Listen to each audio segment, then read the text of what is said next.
안녕하세요. 주행거리가 긴 전기차가 잘 팔린다라고 말하는데요. 최근에 미국 시장에서 잘 팔리고 있는 차들을 보면 다 주행거리가 300마일이 넘습니다. 결국 이것이 무엇을 말하겠습니까? 기술력이 뛰어난 기업을 선택을 하고 있다라는 것이고요. 하지만 저는 엄청난 의문점을 가질 수밖에 없습니다. 주행거리 하면 루시드가 탑인데 500마일이라는 주행거리가 나오는데 루시드 에어 퓨어 제품을 통해서 87,000달러 꽤나 가격적으로 매력적으로 지금 접근을 하고 있는데 생각보다 영업이 잘 안 되고 있죠. 그렇다면 루시드는 왜 영업이 제대로 안 되는 것일까요? 루시드의 문제점은 도대체 무엇일까요? 어떠한 부분이 해결이 돼야지 루시드 주식 가격의 떡상이 나오게 되는 것일까요? 현재 시장에서는 루시드를 둘러싸고 많은 이야기들이 오고 가고 있습니다. 루시드의 문제점은 과연 무엇일까? 해결책은 영업 부분에서 찾아야 되는 것일까? 아니면 가격 부분에서 찾아야 되는 것일까? 전문가들은 고급 세단의 수요 문제라고 말하고 있습니다. 결국 이것은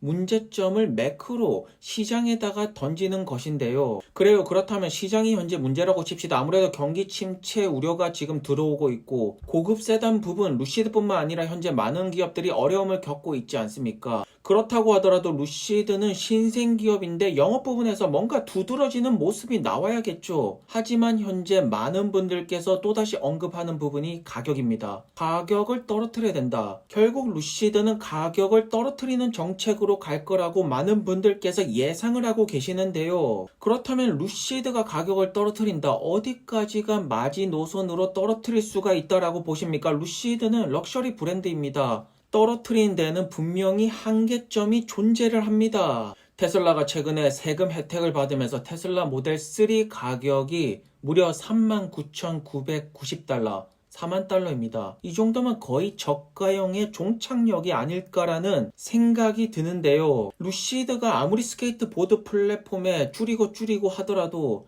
4만 달러까지 내리는 데는 굉장한 어려움이 있습니다. 4만 달러는 럭셔리 브랜드 이미지랑은 안 맞지 않습니까? 그래서 루시드가 테슬라 모델 S랑 X, Y까지는 따라갈 수가 있겠지만 3까지는 이 브랜드 이미지상 맞지가 않습니다. 그래서 테슬라 히스토리를 살펴보시면 모델 S를 내놓고 그 다음에 X, 3, Y인데요. 현재 루시드가 에어, 고급 세단을 내놓은 상태죠. 그리고 방금 전에 말씀드렸다시피 모델 3는 루시드가 접근을 할 수가 없습니다. 만약에 저 가격대를 노린다라면 당연히 시어 브랜드를 통해서 나올 것이고요. 모델 X와 Y급인 그래비티가 나와야 됩니다. 그래비티를 단순히 모델 X급으로 대형 SUV 이거는 아닙니다. 10만 달러 넘는 완전 슈퍼카 이미지 이거는 루시드의 성장성에 그렇게 큰 도움이 되지 않을 거고 그래비티를 통해서 X와 Y 다 커버를 쳐야 된다. 그러려면 6만에서 9만 달러 대형 SUV가 아니라 준대형 SUV 그것이 아니라면 중형까지 떨어뜨려야겠죠. 그렇기 때문에 많은 분들이 루시드는 에어를 통해서 승부를 보는 것이 아니라 그래비티를 통해서 승부를 볼 것이다 라고 말씀을 하고 계시지 않습니까? 저 역시 동의를 합니다. 루시드의 승부는 반드시 그래비티를 통해서 나와야 되는데 여기서 핵심 포인트가 가격대입니다. 가격대가 모델 X, Y 여기 두 개를 반드시 커버를 쳐야 되고요. 루시드 에어가 모델 S를 카피하듯이 만들었다라면 이번에 그래비티 같은 경우에는 모델 X를 카피하면 안 됩니다. 그래서 전체적으로 전면부는 루시드 에어 스타일로 가고 후면부는 포르쉐 카이엔 스타일로 간다라면 젊은 세대부터 나이가 있는 세대까지 두루두루 사랑을 받을 수 있고 특히나 중국 시장에서 엄청난 선점 효과를 노리지 않을까. 제가 볼 때는 그래비티가 연기가 된 것이 기술적인 부분을 계속해서 강조를 하려고 효율성 수치 0.01 더 올리고 이런 부분을 계속해서 신경을 쓰다 보니까 속도가 더디게 되는 것입니다. 사실 이미 루시드의 기술력은 충분히 매력적인 상태이고 지금은 공기 저항계수 0.01을 올리는 것이 중요한 것이 아니라 스케이트보드 플랫폼의 껍데기를 빠르게 씌워야겠죠. 전기차 스타트업 투자에 있어서 가장 중요한 거 두 가지가 무엇입니까? 첫 번째 매출 성장률, 두 번째는 마진율인데요. 현재 루시드의 마진율은 마이너스죠. 그렇기 때문에 마이너스 폭이 감소하는 모습이 나와야지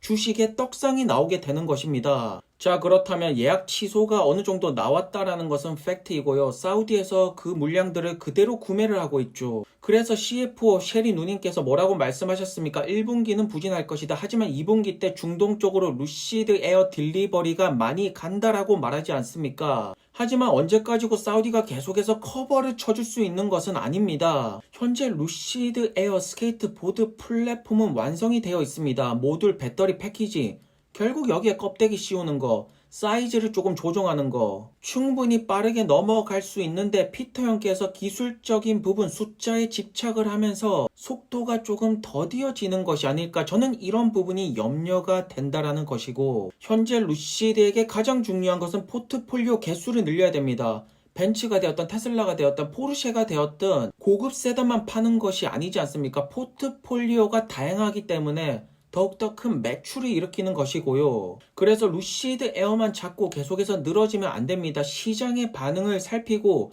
조금 더 유연하게 반응할 필요가 있지 않나 싶습니다. 그렇다고 스타트업에 투자를 하시는데 너무 그렇게 서두를 필요는 없습니다. 테슬라가 2013년부터 2018년까지 어둠의 시기였죠. 하지만 가장 중요한 티핑 포인트가 무엇입니까? 10만 대를 찍고 나서부터 엄청난 상승이 나왔습니다. 2019년부터 테슬라의 주식 가격과 딜리버리 대수가 본격적으로 꿈틀거리기 시작하였고요. 그렇기 때문에 루시드 역시나 10만 대를 먼저 찍는 것이 가장 중요합니다. 10만 대를 찍고 나서부터 확 올라가지 않을까. 하지만 테슬라가 걸렸던 시간보다 루시드는 더 단축을 시켜야겠죠. 테슬라가 4가지 모델을 내놓는데 10년이 걸렸다라면 루시드는 적어도 반을 단축을 시켜야 됩니다. 5년 안에 4가지 모델이 나와야 됩니다. 현재 사우디의 연간 목표는 30만 대 생산이고 루시드가 적어도 여기서 절반가량은 매출을 차지를 해야지 화끈한 상승이 나올 것입니다. 그리고 현재 시어 전기차 출시 목표점이 2025년인데요. 피터 형께서 2025년에 다른 브랜드를 통해서 3만 달러 전기차를 내놓는다라고 말했죠. 피터 형이 말씀하셨던 부분이 과연 시어라는 브랜드를 통해서 이루어질 것인지 이 부분에 대해서도 어느 정도 기대를 하면 좋지 않을까 싶습니다. 그리고 테슬라 이야기를 해보겠습니다. 테슬라의 목표 주가 1279달러 2026년에 갑니다. 이 부분에 대해서 조금 더 자세히 말씀을 드려보자면 여러분들 투자는 굉장히 심플하게 들어가는 것이 좋습니다. 딱 2가지만 보시면 됩니다. 2025년에 테슬라의 주가가 1000달러 넘겨가는 모습을 보고 싶으시죠? 그러려면 매출 성장률이 30% 이상을 계속해서 유지를 해야 됩니다. 매출 성장률이 30% 밑으로 떨어지는 연도가 나오면 1000달러 달성은 무리가 있지 않을까. 하지만 테슬라를 불리시하게 보시는 분들은 매출 성장률이 30% 이상으로 나올 거라고 예상을 하고 계시는데요. 두 번째로 중요한 것은 마진율입니다. 마진율이 20%대가 유지가 돼야지 테슬라의 주가가 엄청난 떡상이 나올 것인데요. 확실하게 테슬라가 마진 부분만큼은 수직 통합 시스템을 통해서 다른 자동차 기업이랑 비교도 안 되게 높은 이익률을 가져가고 있죠. 그래서 테슬라 1000달러 이상을 보시는 분들은 매출 성장률, 마진율 이것 딱 2개만 보고 지금 끌고 가는 것입니다. 매출 성장률이 떨어지지만 않는다라면 테슬라를 매도할 이유가 전혀 없게 되는 것이죠.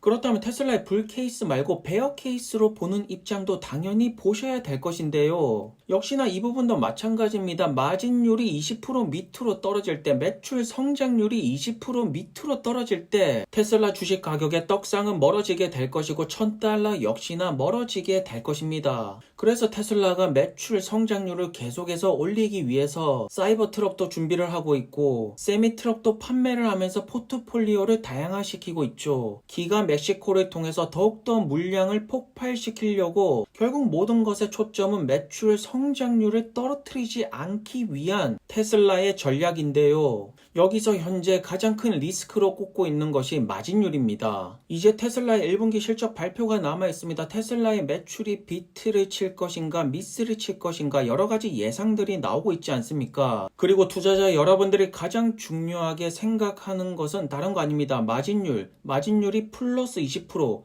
결국 여기를 가장 핵심적으로 보고 있고요. 그런데 지금 테슬라가 계속해서 가격을 인하시키고 있죠. 테슬라가 가격을 떨어뜨리는 데는 많은 이유들이 있겠죠. 현재 매크로 시장이 아무래도 경기 침체로 들어가고 있는 부분도 영향을 끼칠 것이고 중국 전기차 시장에서는 비아디랑 가격 경쟁을 하는 부분도 있을 것이면서 가장 중요한 것은 가격을 떨어뜨리면서 다른 전기차 기업들한테 가격 부분에서 압박을 주기 위함이 가장 크지 않나. 아마도 테슬라의 가격 전쟁으로 몇몇 기업은 파산이 나올 것 같습니다. 참고로 이제 테슬라 매출 예상치를 이제 쓰시는 분들이 굉장히 많으신데 제가 믿고 보는 분이 트로이 테슬라이카인데요. 이분 역시나 1분기 때 매출 총이익 감소, 마진 감소, 영업이익 감소로 보고 있습니다. 왜냐하면 테슬라가 가격을 떨어뜨리고 있기 때문에 수익 부분에서 아무래도 감소를 할 수밖에 없겠죠.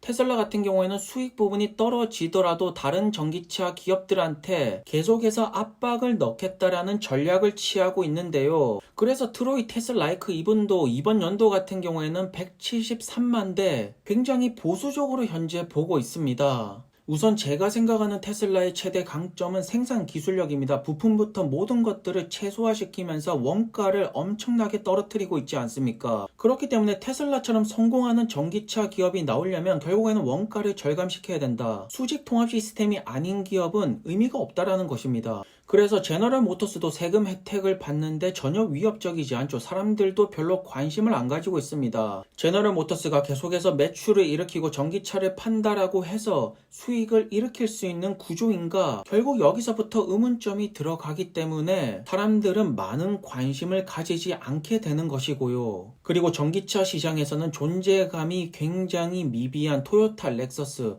럭셔리밴 디자인이 점점 난해해지고 있습니다. 현재 내연기관차에서 가장 많은 판매량을 만들어내는 것이 토요타인데 아직까지 전기차 시장에서는 두드러진 성적표가 안 나오고 있죠. 우선 현재 많은 전기차 기업들이 어려움을 겪고 있는 것은 사실입니다. 거기에다가 매크로도 안 도와주고 있습니다. 지금 마지막 한 방이 올 것 같은데 금리 인상 이거 한 방 더 오면서 다시 한 번 더 나스닥이 흔들리지 않을까라는 걱정이 됩니다. 결국 주식 투자라는 것이 크게 본다라면 나스닥이 버티어내야지 전기차 종목들이 올라가고 나스닥이 버티지 못한다라면 전기차 종목들 역시나 끊임없이 추락할 수밖에 없고요. 어쨌든 저 역시나 매크로 거시 경제에서 한 방은 마지막 남았다. 이것만 견디고 나면 다시 한 번 더 대세 흐름은 바뀔 것이다 예상을 합니다. 그리고 이 마지막 한 방을 잘 버텨내려면 나스닥에 속해 있는 기업들이 실적이 잘 나와야 됩니다. 실적이 잘 나와야지 잘 버텨낼 수가 있죠. 그렇기 때문에 차분하게 이번 기업들의 1분기 실적이 어떻게 나오는지, 정말로 매출 성장률이 꺾이는지, 마진율이 줄어드는지 이 두 가지 부분에 집중해서 보시면 투자에 가장 큰 도움이 되지 않을까 싶습니다. 오늘도 좋은 하루 되시고요. 안녕히 들어가세요.